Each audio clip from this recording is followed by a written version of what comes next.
The derivative as a function. We are going to use the graph to estimate the value of the derivative at the point that we're given. So here is the graph. So we're trying to look at our graph that we have right here, and we're trying to look at our points, and we're trying to do the best that we can to draw in the derivative. What that means is we're going to look at creating a tangent line at the x value that we're given. So for example, in part A, we have f prime of -3. That means that we want the derivative at -3. Well, -3 is right here. And it looks like, there we go. It looks like our value would be -3, 0.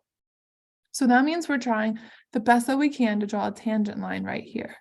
So I'm going to go right through here and down a little bit. And I'm going to try to use this point right here as my second point, which is extremely hard to estimate because it's not on a nice corner. If I continued it up, it doesn't look like we're going to get to a nice corner. So we're going to do the best that we can to guesstimate as we are working this through. So if we divide our blocks, let's divide our blocks. Let's divide them in thirds. There we go. That helps a little bit. If we divide our blocks into thirds, it looks like if we go up 1, 2, 3, and then over 1, 2, we'll get to our new point here. So using the best visual estimate that I can, I'm going to say the slope looks like 3/2. We're doing the best we can from a visual perspective to estimate our slope as we're going through. Let's try the next one. We're looking for the derivative at -2. Well, -2 is right here. So if we're trying to draw our tangent line, it looks like it's going to be about like this. Again, we're doing the best that we can to estimate. It looks like we're about in the middle of that block and about in the middle of that block. So I'm going to say that that looks like it's about 1. It's approximate. It's an estimate. We're doing the best we can to get a visual perspective. Let's try f prime of -1. F prime of -1, this one we can do. -1 is right here. And look, it's at the maximum. This right here at f of 1 would be the minimum, but this one's the maximum. And when you're at the maximum or the minimum, the derivative is 0. So this one we can actually do. We don't have to guess it as close as we have been the last couple. Let's see what we have for the next one. The derivative at 0. Let me get rid of some of these marks so that we can see it a little bit more clearly because it gets very hard to tell. All right, the derivative at 0, that's right here. So I'm going to try to draw a tangent line right here. Let me change it to a different color. Red over the red is hard to see. Here we go. Right here, draw our tangent line. This one's really hard to tell. Looks like it's about 1/4 of the way through this block if I were to split this one into 4 pieces. So I'm going to say that this is up 1, 2, 3, 4, and over 1. So 4/1, I'm going to call that a slope of approximately 4. A visual, we're doing the best that we can. But look, see how it's going down? See how this is a downward? This was upward. It gets to the top, it turns and goes down. So that means that we have a negative slope. So let's try f of 1. Well, we already talked about that one. That's the minimum right here. So that's also going to have a derivative equal to 0. And last but not least, let's try f of 2, f prime of 2. That means the derivative at 2, which is right here. So I'm going to do the best I can again to draw in a tangent line. I'm going to clean these ones up so it's not quite so cluttered. So if we do the best that we can to draw a tangent line right here, looks like we're about halfway again and halfway again. So I'm going to say that that one's about 1 again. These are just estimates. We're just looking at it so that you can get the idea of the tangent line is representing the derivative.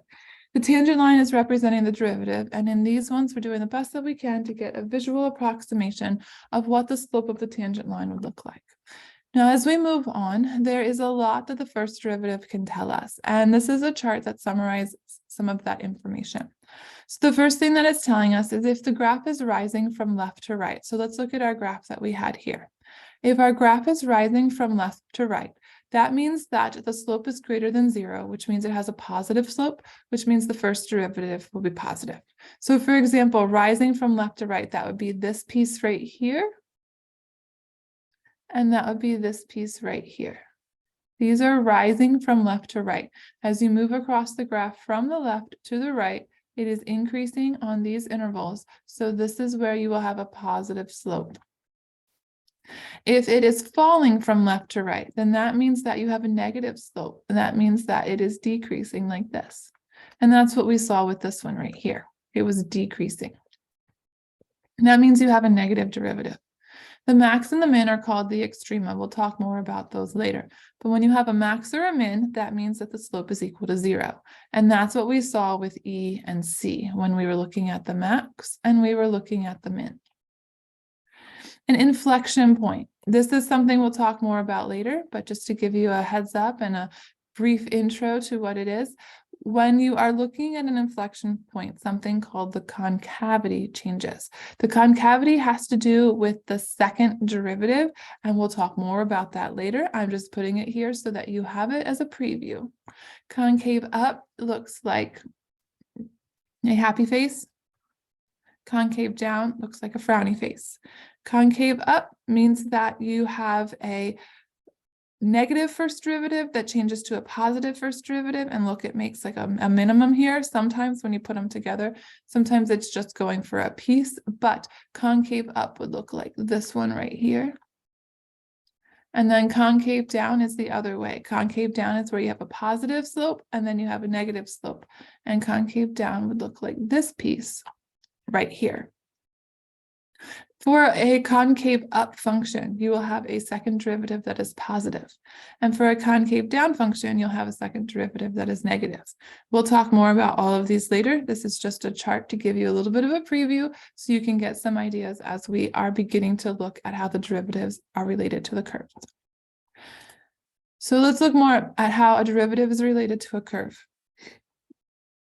So for the first one here, part A, what we're looking at doing is we are looking at drawing our graph. And when we were looking back here, we actually didn't draw our graph, then sketch the graph of f prime of x. So let's sketch our graph real quick because we didn't do that.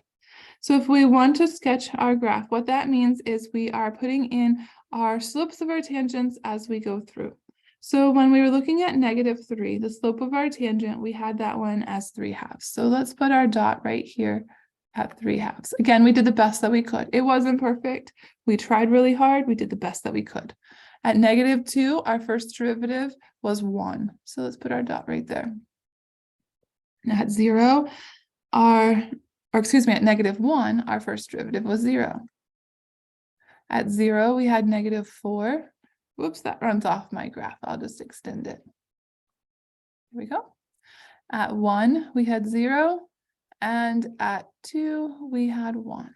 So if we are looking at our derivative graph, it looks about like this with the best approximation that we could with our derivatives. So let's look at this.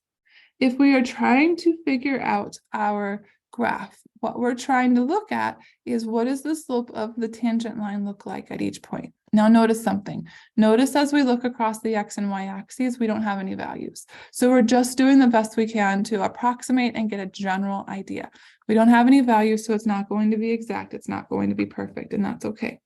There are some things that we know. If we're looking at part A, we know that this is decreasing until we get to here.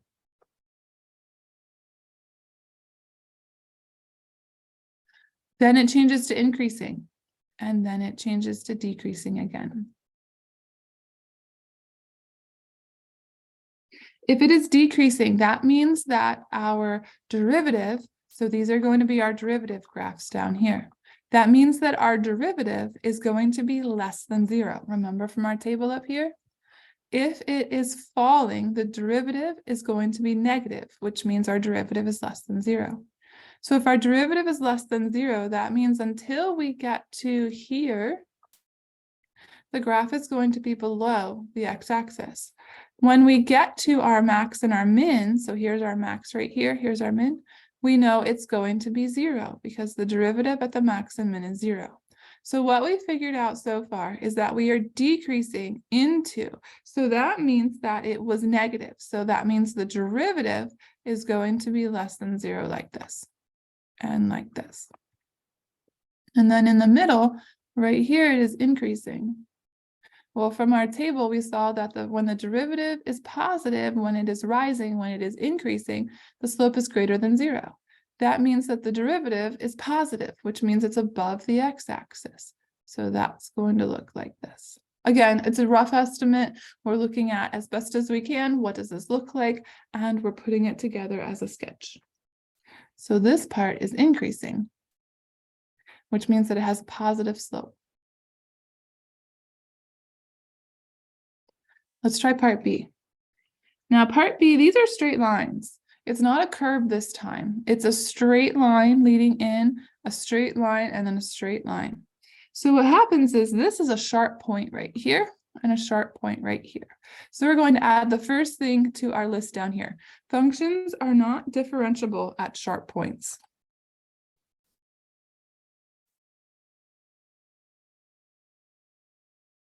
Which means that our sharp points, we're going to have open circles. Now look what happens. When we're looking at this one, we are looking at increasing as we lead in. So if it's increasing, that means that it is above the x-axis.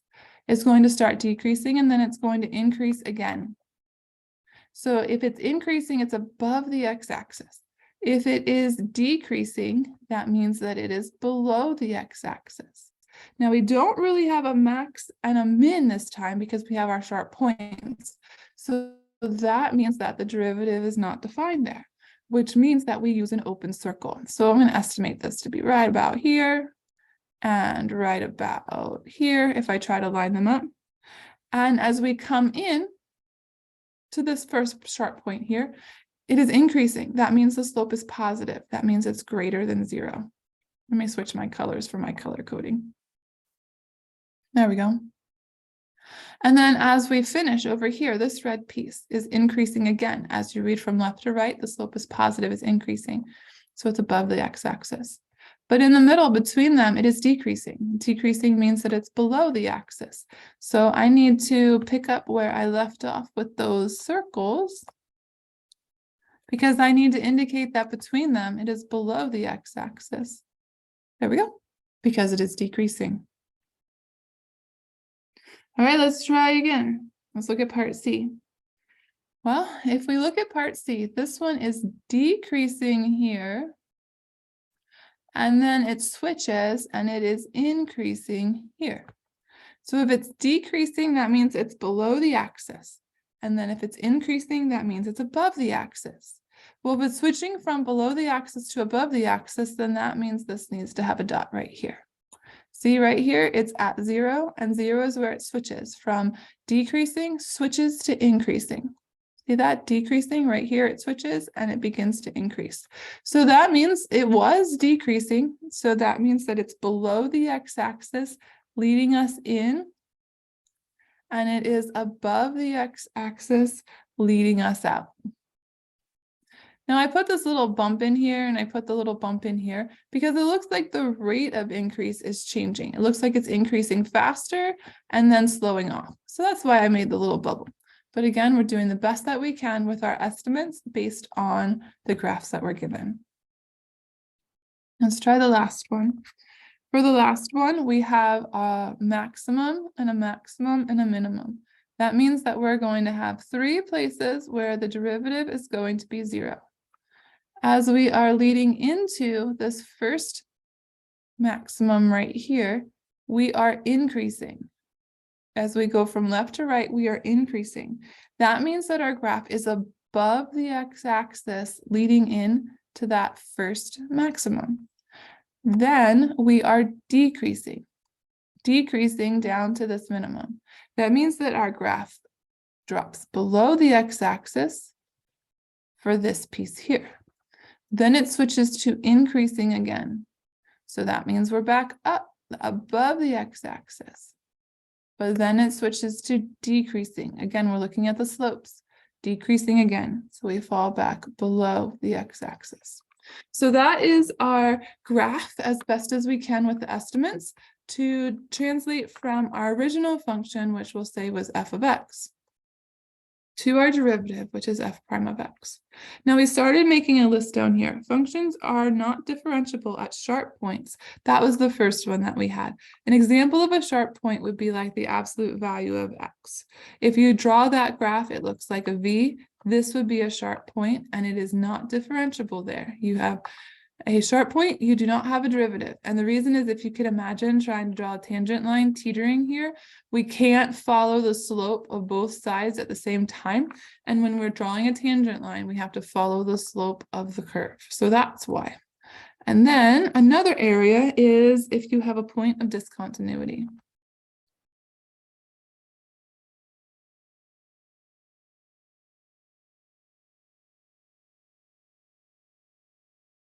So if you have a point of discontinuity, so your graph isn't continuous, then you won't have a derivative either. And then also, if you have a vertical tangent.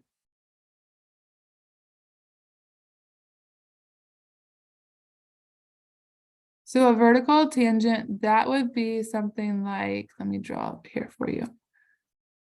So like this, and then it curves and goes up and then goes like this. So right here, we have that vertical tangent line that will have a non-differentiable point as well.